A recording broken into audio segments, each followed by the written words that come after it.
Hello students. तो आज हम पढ़ने वाले हैं क्लास 10th की फिजिक्स प्रकाश संपूर्ण हिंदी में। बच्चों, प्रकाश क्या होता है, प्रकाश से कैसे प्रतिबिंब बनता है, ये सभी हम लोग पढ़ने वाले हैं इस लेक्चर में। तो my name is Krishnanand Sahu और आपका प्यारा सा क्यूट सा चैनल कृष्णा साइंस एकेडमी में आप सभी लोग का स्वागत है। बच्चों, हम स्टार्ट करने जा रहे हैं क्लास 10th की फिजिक्स। क्लास 10th की फिजिक्स क्लास 10th की फिजिक्स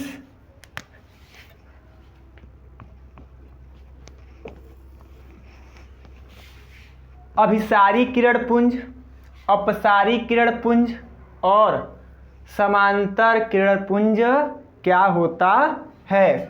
तो बच्चों, जब कोई प्रकाश की किरण आपस में पैरेलल चलती हैं और इनके बीच का डिस्टेंस क्या रहे, सेम रहे, तो इसे हम लोग बोलते हैं समांतर किरण पुंज। समांतर किरण पुंज, समांतर किरण पुंज। ओके, लो लिख देते हैं, ठीक है। एक होता है अभिसारी किरण पुंज। जब कोई प्रकाश की किरण एक बिंदु पर मिलती है या आती है तो इसे अभिसारी किरण पुंज कहते हैं। जब कोई प्रकाश की किरण एक बिंदु पर आकर मिलती है तो इसे अभिसारी किरण पुंज कहते हैं। अभिसारी किरण पुंज।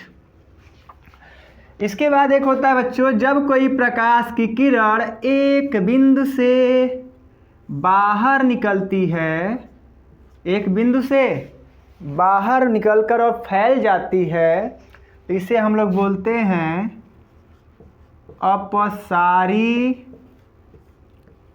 किरण पुंज। ओके, जब पैरेलल हो तो समांतर किरण पुंज, जब एक बिंदु पर आकर मिले तो अभिसारी किरण पुंज, और जब फैले तो अपसारी किरण पुंज कहते हैं। नेक्स्ट टॉपिक से बच्चों,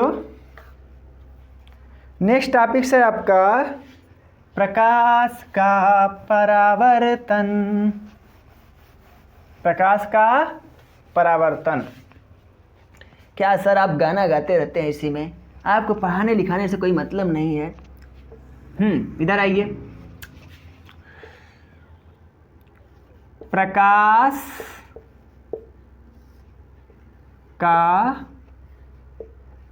परावर्तन। प्रकाश का परावर्तन क्या होता है बच्चों? ये क्या होता है, जब कोई प्रकाश किरण किसी समतल पृष्ठ से आकर टकराती है, टकराने के पश्चात वह अपने मार्ग में या अपने मार्ग या नहीं, सॉरी बच्चों, मिस्टेक हो गया बोलने में। जब कोई प्रकाश किरण किसी समतल पृष्ठ पर आपतित होती है और आपतित होने के पश्चात उस पृष्ठ से टकराने के पश्चात पुनः अपने माध्यम में वापस लौट जाती है, तो इस घटना को प्रकाश का परावर्तन कहते हैं। क्या कहते हैं बच्चों? प्रकाश का परावर्तन कहते हैं। जैसे देखिए, ये है आपका एक परावर्तक पृष्ठ। परावर्तक पृष्ठ है आपका, ओके। इस पर कोई प्रकाश किरण आपतित होती है। ये है आपका आपतित प्रकाश किरण, ठीक है। और जैसे ही इस पर आपतित होती है, यह अपने माध्यम में टकराने के पश्चात वापस लौट जाती है, यानी परावर्तित किरण। ओके, यानी जब कोई आपतित प्रकाश किरण किसी परावर्तक पृष्ठ से टकराती है और टकराने के पश्चात अपने माध्यम में वापस लौट जाती है, तो इस घटना को प्रकाश का परावर्तन कहते हैं। बच्चों यहाँ पे एक, जहाँ पे ये दोनों किरणें मिलती हैं, इसे हम लोग बोलते हैं आपतन बिंदु। आपतन बिंदु। और बच्चों यहाँ पे एक हम लोग ड्रा करते हैं अभिलंब। अभिलंब, जिसे आप लोग इंग्लिश में नॉर्मल भी बोलते हो। खैर यहाँ पर बात हो रही है किसकी, केवल हिंदी लेक्चर की, तो हम लोग हिंदी में बात करेंगे पूरा। चलो, तो बच्चों यहाँ पे जब आपतित किरण और अभिलंब के बीच में जो बनने वाला कोण होता है, एंगल आई होता है, जिसे आप लोग कहते हो आपतन कोण। अभिलंब और आपतित किरण के बीच में बनने वाला कोण आपतन कोण कहलाता है। और परावर्तित किरण और अभिलंब के बीच बनने वाला एंगल परावर्तन कोण कहलाता है। यानी जब कोई प्रकाश किरण किसी समतल पृष्ठ से आकर टकराती है और टकराने के पश्चात अपने ही माध्यम में वापस लौट जाती है, तो इस घटना को प्रकाश का परावर्तन कहते हैं। बच्चों परावर्तन के दो नियम हैं। परावर्तन के दो नियम होते हैं। पहला होता है आपतित किरण। आपतित किरण, परावर्तित किरण,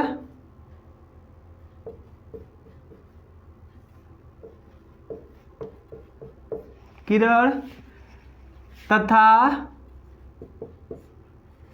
आपतन बिंदु पर खींचा गया अभिलंब तीनों एक ही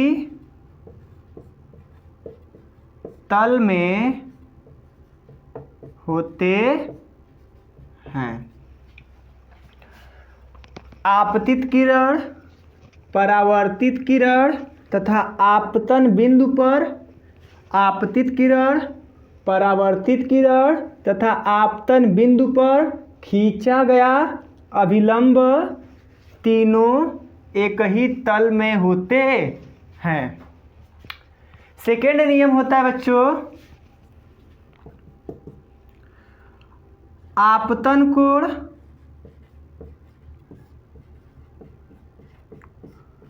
आई तथा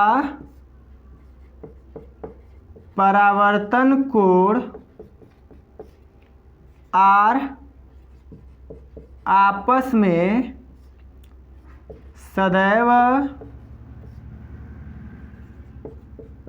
बराबर होते हैं। बराबर होते हैं अर्थात बच्चों angle i equal to angle r. बच्चों आपतन कोण आई, परावर्तन कोण आर आपस में सदैव बराबर होता है। बच्चों इसका प्रूफ जो है आपके लेवल में नहीं है, ये जब जाएंगे आप बीएससी लेवल का करेंगे, बीएससी का क्लास करते हैं तो वहाँ पे इसका प्रूफ मिल जाता है कि क्यों बराबर होते हैं। ओके, ये इंटर लेवल में भी नहीं मिलता है आपको बराबर क्यों होते हैं। तो परावर्तन के दो नियम थे, आपतन कोण परावर्तन कोण के बराबर होते हैं, और एक है आपतित किरण, परावर्तित किरण तथा आपतन बिंदु पर खींचा गया अभिलंब, तीनों एक ही तल में होते हैं। क्या ये बात समझ में आई? तो चलते हैं बच्चों आगे के लेक्चर में। आगे की टॉपिक है आपकी गोलीय दर्पण। गोलीय दर्पण।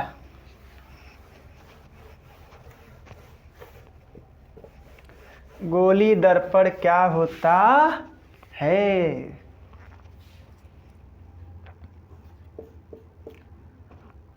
गोलीय दर्पण। ओके, गोलीय दर्पण क्या होता है बच्चों? गोलीय दर्पण कांच का, गोलीय दर्पण कांच का एक खोखला गोला होता है। गोलीय दर्पण कांच का एक खोखला गोला होता है। ध्यान दीजिएगा, इस गोलीय दर्पण से ही हम एक पार्ट काटते हैं। ये इस पार्ट को जब बच्चों हम काट कर अलग निकालेंगे तो ये कैसा दिखेगा? कुछ ऐसा दिखेगा। एक्चुअल में बच्चों ऐसा नहीं होता है। एक्चुअल में जो होता है ना आपका कुछ ऐसा होता है। एक्चुअल में जो ये बच्चों दिखता है आपका, ये कुछ ऐसा दिखता है, कटोरा टाइप से। जैसे ये कटोरा है ना, ये दिख रहा है, ये हाथ मेरा, ये अंदर से क्या होता है? धंसा होता है। मतलब कलछुल को देखो ना, कलछुल बाहर से उभरा अंदर से खाली होता है ना, तो जस्ट कटा हुआ भाग ऐसा होता है। तो बच्चों जब ये कटा हुआ भाग है तो हम लोग सिंपली इसको दिखाते कैसे हैं? इसको हम लोग बच्चों दिखा देते हैं ऐसे कि इस गोलीय दर्पण के अगर हम बाहरी पृष्ठ पर कलई कर दें,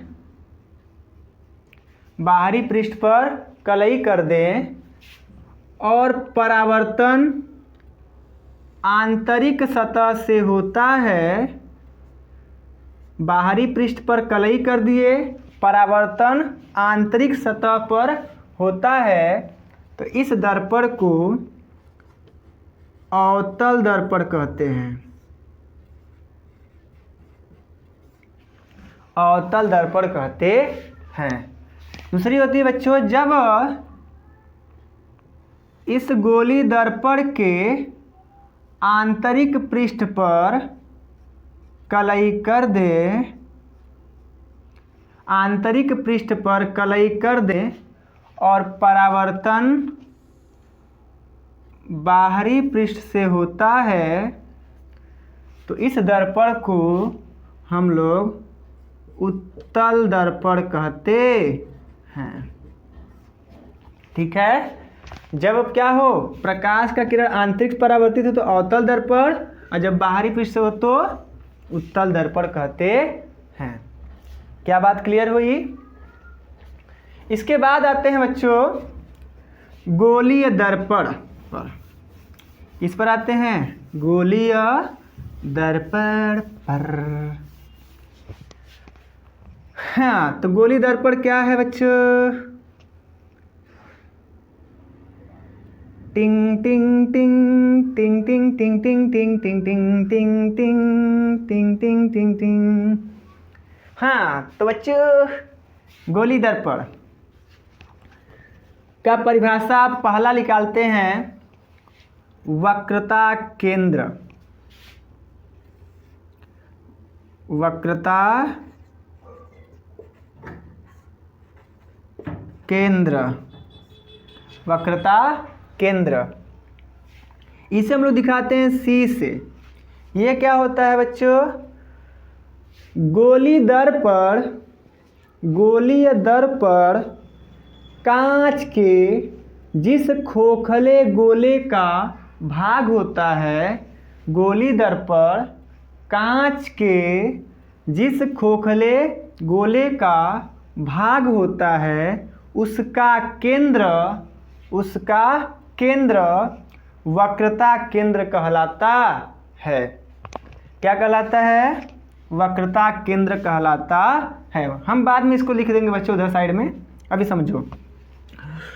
इसके बाद बच्चों है गोली दर्पण का मध्य भाग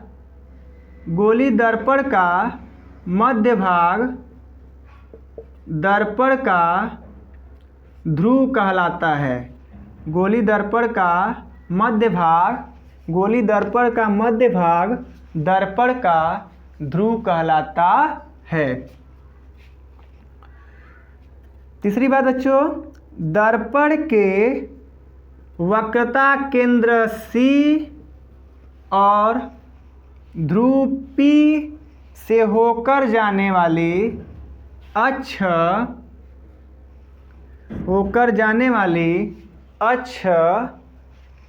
मुख्य अक्ष कहलाती है।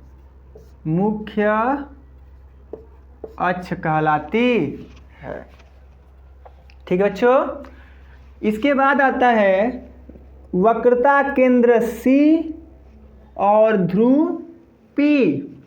वक्रता केंद्र C और ध्रुव P के बीच को दूरी को हम लोग कहते हैं वक्रता त्रिज्या। वक्रता त्रिज्या कहते हैं। ठीक। तो वक्रता केंद्र क्या है बच्चों? वक्रता केंद्र क्या है? गोली दर्पण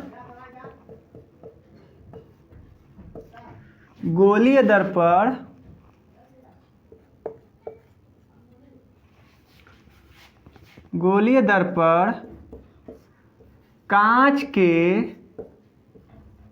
जिस खोखले गोले का भाग होता है उसका केंद्र वक्रता केंद्र कहलाता है। गोली दर्पण कांच के जिस खोखले गोले का भाग होता है उसका केंद्र वक्रता केंद्र कहलाता है। इसे C से प्रदर्शित करते हैं। ओके। गोली दर्पण कांच के जिस खोखले गोले का भाग होता है उसका केंद्र वक्रता केंद्र कहलाता है। दूसरा है बच्चों मुख्य अक्ष।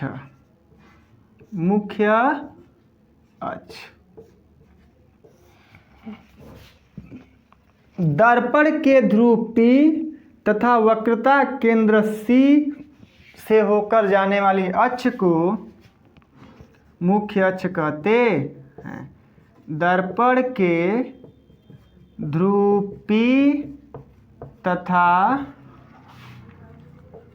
वक्रता केंद्र C से होकर जाने वाली अक्ष को मुख्य अक्ष कहते हैं। ठीक है। दर्पण के ध्रुव P तथा वक्रता केंद्र C से होकर जाने वाली अक्ष को मुख्य अक्ष कहते हैं। इसके बाद होता है बच्चों वक्रता त्रिज्या। वक्रता त्रिज्या गोली दर्पण के ध्रुव P तथा वक्रता केंद्र C के बीच की दूरी को वक्रता त्रिज्या कहते हैं। गोलीय दर्पण के ध्रुव P तथा वक्रता केंद्र C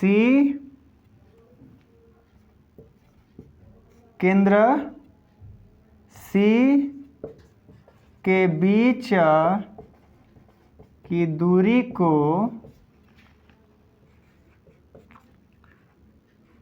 वक्रता त्रिज्या कहते हैं। ठीक है बच्चों, ये बात समझ में आ गई। और ये गोली दर्पण का मध्य भाग क्या होता है? दर्पण का ध्रुव P कहलाता है। इतनी बात क्लियर हो गई। इसके बाद बच्चों आता है, मिटा दे इसको। इसके बाद बच्चों आता है आपका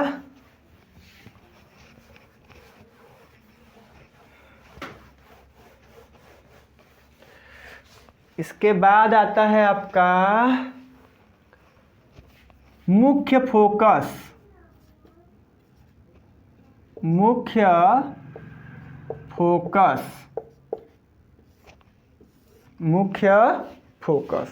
ये क्या होता है बच्चों?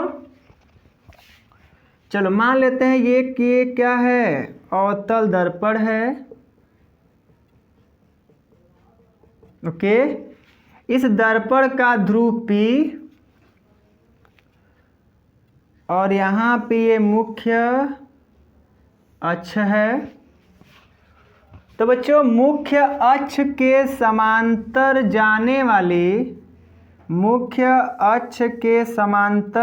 वाली प्रकाश की किरणें, मुख्य अक्ष के समांतर जाने वाली प्रकाश की किरणें दर्पण से परावर्तन के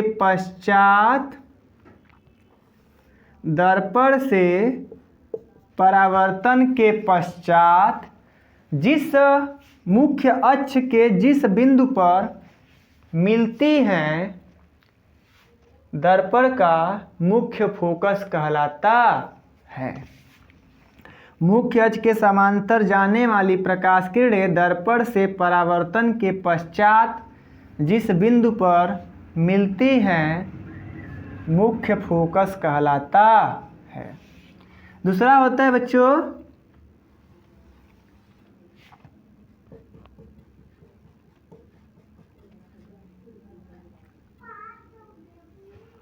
उत्तल के लिए निकालते हैं बच्चों, उत्तल दर्पण के लिए। ये रहा आपका, और यहाँ पे रहा आपका क्या? ये मुख्य अक्ष रहा। मुख्य अक्ष के समांतर जाने वाली प्रकाश की किरणें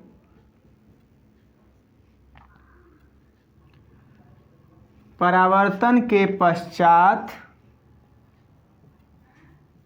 मुख्य अक्ष के जिस बिंदु से होकर जाती हुई प्रतीत होती है, उसे दर्पण का मुख्य फोकस कहते हैं। बच्चों उत्तल दर्पण में जो है प्रतीत होती है जाती हुई,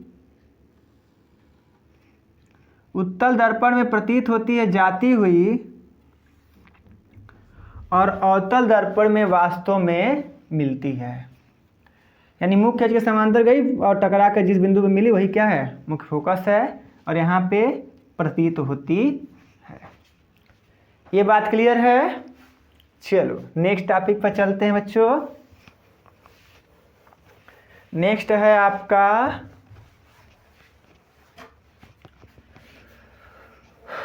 फोकस दूरी।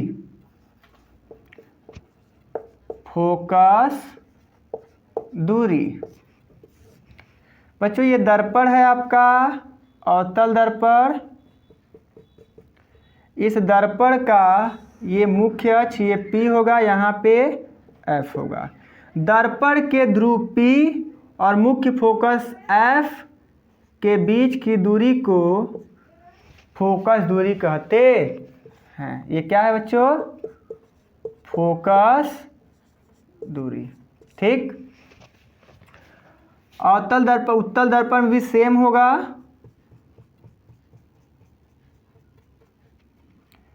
ये आपका मुख्य अक्ष, इधर F, इधर P।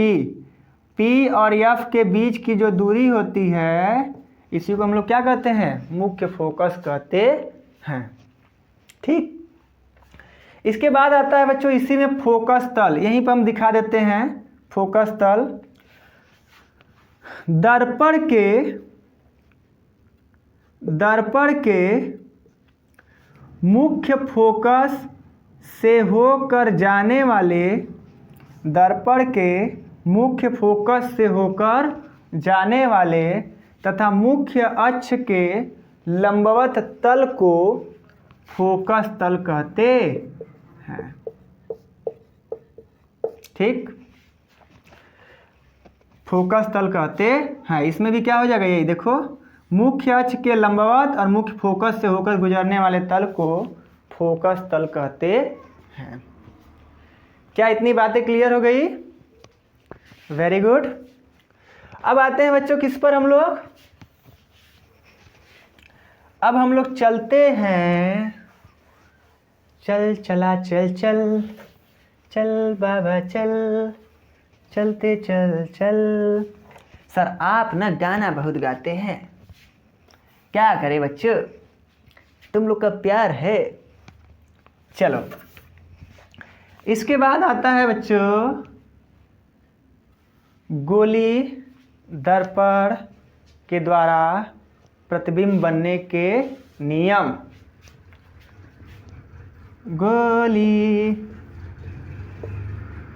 दर्पण के द्वारा प्रतिबिंब